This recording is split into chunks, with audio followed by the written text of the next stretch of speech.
Então, como tu tá? Eu espero que bem, e que bom que tu tá aqui. No vídeo de hoje nós temos uma pergunta. É crime ser monarquista?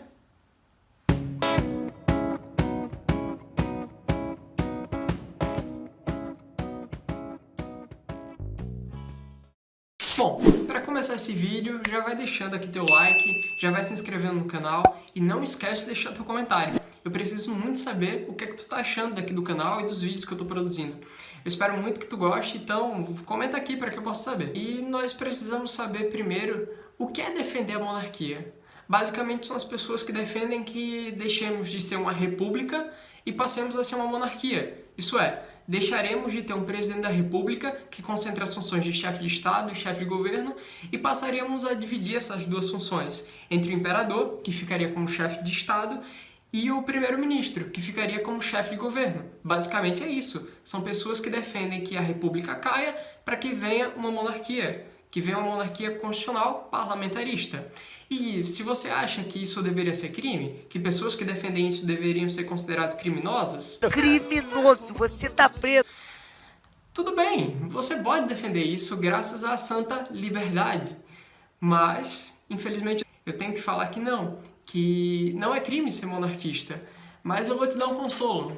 Já foi crime. E é isso que eu vou te contar nesse vídeo agora. E a primeira ideia de blindagem da República aqui no Brasil como sistema de governo surgiu com seu próprio nascimento, lá com o decreto número 1º, de 15 de novembro de 1889, que proclamou provisoriamente a República aqui no Brasil. Mas lá no seu artigo 7º, fala que o governo provisório não reconheceria nenhum governo local que se mantesse fiel à coroa. Isso é, que se mantesse fiel à monarquia aqui no Brasil. Então fala que nenhum desses seria reconhecido. Que não haveria margem para esse reconhecimento e que somente posteriormente seria feita uma votação para a definição de qual sistema deveria ter vigência aqui no Brasil, a monarquia ou a república. Mas essa votação só veio acontecer em 1993, com o nosso plebiscito. Durante esse período, outros decretos também surgiram no Brasil, numa tentativa de tentar tirar do imaginário político e social do Brasil a monarquia. Um desses decretos foi o decreto número 9, o decreto número 10 e o decreto número 54B, e além de outros que eu listei lá no artigo, que falam que deveria ser retirado de vários estabelecimentos o nome Império. A moeda também deveria ser alterada, isso é, seu desenho deveria tirar ali Dom Pedro, ou a coroa, ou o símbolo e coisas desse tipo. Também tem o decreto que instituiu o hino da proclamação. Então, esses foram alguns decretos com a intenção de tirar do imaginário político e social a ideia de monarquia, a ideia do sistema monárquico e também apagar um tanto da história do Brasil. Além desses decretos que tentavam varrer a história brasileira para a construção de uma nova, a republicana, surgiram também os decretos de banimento. Um desses decretos foi o decreto número 78B, que baniu do território brasileiro Dom Pedro e seus familiares, além do decreto 78, que baniu o Visconde de Ouro Preto e Carlos Afonso, que eram monarquistas fiéis à coroa brasileira. É importante frisar que esses dois decretos de banimento, eles foram editados no mesmo dia do decreto 78B, que acabava convocando a Assembleia Constituinte para o dia 15 de novembro de 1890 para a formulação da nova Constituição, a Constituição Republicana, que só veio acabar tendo vigência em 1891. Mas o pior ainda estava por vir para os monarquistas, porque no dia 23 de dezembro de 1889, 2 dias depois do decreto de banimento, foi publicado o decreto número 85A, que foi conhecido como o Decreto Rolha, porque ele impunha aos seus opositores, de forma cruel, o silêncio, cesseando a sua liberdade de crítica e a sua expressão de ideias. A ideia desse decreto era criar uma comissão para o julgamento daqueles que eram contrários ao sistema republicano e que, de certa forma, conspirassem contra a república, incentivando ali revoltas civis e também militares. Esse decreto, no seu artigo 1º, falava que aquele que incentivasse a revolta civil ou militar através de conspiração contra o presidente da república e o seu governo, através de escritos, palavras e atos, poderia ser julgado por uma comissão militar, por um tribunal de seção que seria nomeado pelo ministro da Guerra, que no caso era o senhor Floriano Peixoto, que alguns anos depois seria o segundo presidente da República aqui do Brasil. É interessante falar também que aquele que fosse considerado culpado por esse tribunal seria acusado do crime de sedição, do crime militar de sedição. 3 meses depois foi publicado o Decreto 295, de 29 de março de 1890. E ele falava que todos aqueles que de alguma forma criassem ou propagassem boatos ou falsas notícias, aquilo que o governo considerasse como falsa notícia e que pudesse incentivar ali a revolta ou certa apreensão entre o povo, poderiam ser sujeitos ao decreto número 85A e ser julgados da mesma forma por um tribunal de seção, assim como o decreto 85 dispunha. No dia 22 de março de 1890 foi publicado o decreto número 1069. Esse decreto ele revogava os decretos anteriores, o 85A e o 295, retirando ali o tribunal de seção. No entanto, foi publicado o decreto 847, que acabava promulgando aqui no Brasil o Código Penal. E nesse Código Penal tinha alguns crimes que poderiam enquadrar os monarquistas. Atualmente, o Código Penal brasileiro traz no seu artigo 121 o crime de homicídio, abrindo os crimes em espécie. Enquanto isso, no Código Penal brasileiro de 1890, trazia como primeiro crime o crime contra a Constituição da República e seu governo. Também trazia ali no artigo 115 o crime de conspiração contra a República e previa nesses artigos 107, 108 e 115 que aqueles que concorressem para mudar a Constituição ou seu governo poderiam receber como pena o banimento ou a reclusão. Como dito, o Código Penal brasileiro não traz nenhum crime dessa forma. Nem mesmo o Código Penal militar fala sobre crimes de conspiração contra a República.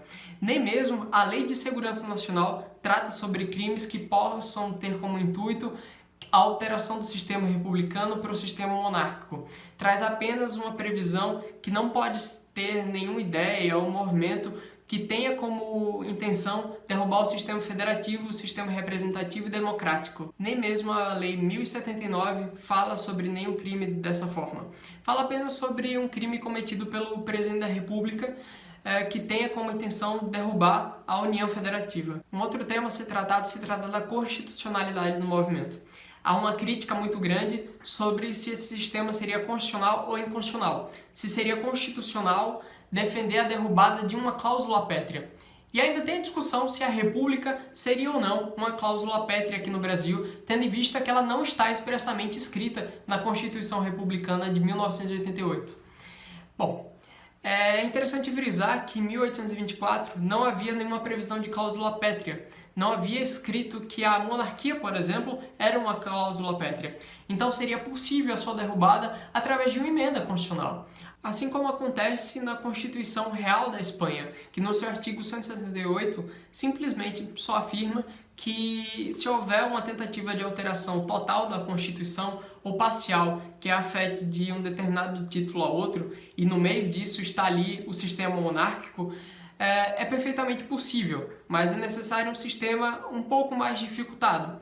Mas não impede que haja uma alteração constitucional que mude de monarquia para a república. Como já dito, aqui no Brasil, essa ideia de tentar blindar o sistema de governo através de cláusula pétrea surge com o próprio nascimento da república, no artigo 7º do decreto 1º. No decreto 510, de 22 de junho de 1890, foi publicada ali a primeira Constituição Provisória da República. E no seu artigo 85, trazia as previsões das cláusulas pétreas.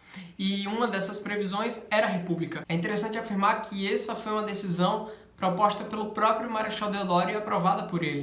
Quando recebeu um projeto, ele viu que já estava escrito República e aprovou muito bem e disse que deveria ser incluída ali também a questão federativa. Então deveria ficar República Federativa como cláusula pétrea. As constituições seguintes, incluindo aquela que foi aprovada em 1891 pela Assembleia Constituinte, traziam a República como uma cláusula pétrea, expressamente escrita entre seus artigos.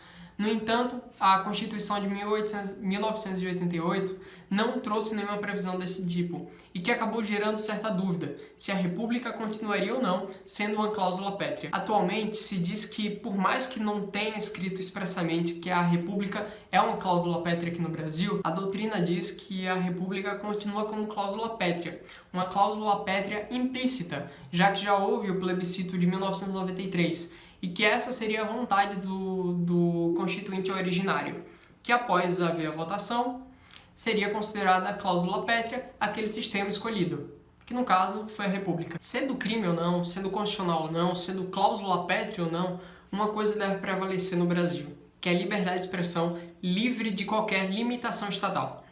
Então, se o monarquista quer defender a monarquia, deixe defender. E a própria Constituição de 1988 foi muito atenciosa na defesa da liberdade de expressão, lá no seu artigo 5º e no artigo 220. Trata expressamente que o discurso político, o discurso ideológico, não pode sofrer limitação estatal, que ninguém deve ter sua liberdade de expressão limitada ou restringida, censurada pelo Estado, através de qualquer tipo de censura prévia. E isso também tem ficado muito claro nas ADPFs julgadas aqui no Brasil, como a DPF 187 e 130 e 548. Na DPF 187 fala ainda que a liberdade é um dos principais fundamentos da República aqui do Brasil e que se trata também de uma parte do desenvolvimento da personalidade humana, um bem tão caro para o nosso sistema democrático. Curiosamente, ela fala também que a liberdade de expressão é um dos privilégios do cidadão de uma república. E o ministro Luiz Roberto Barroso falou ainda que a liberdade de expressão é uma liberdade preferencial dentro do sistema democrático brasileiro. Por fim, é crime ser monarquista?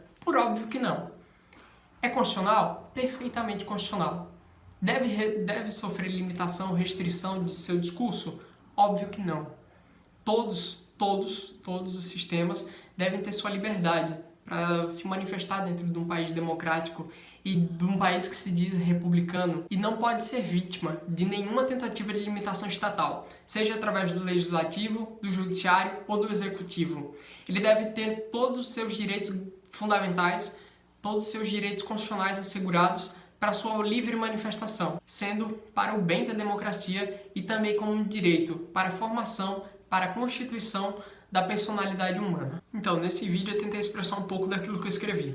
Para ter acesso ao texto completo, você pode acessar o link que vai estar aqui na descrição, que você vai direto para o artigo lá na página. Se você gostou desse vídeo, deixa o teu like aqui, se inscreve no canal e deixa o teu comentário, para que eu possa saber em que eu posso melhorar. E o que você gostou do vídeo ou não gostou. Deixa aqui teu comentário que eu vou ficar muito feliz em ler tudo que vocês escreverem aqui embaixo. Então, até o próximo vídeo e eu espero te encontrar aqui na próxima. Até mais!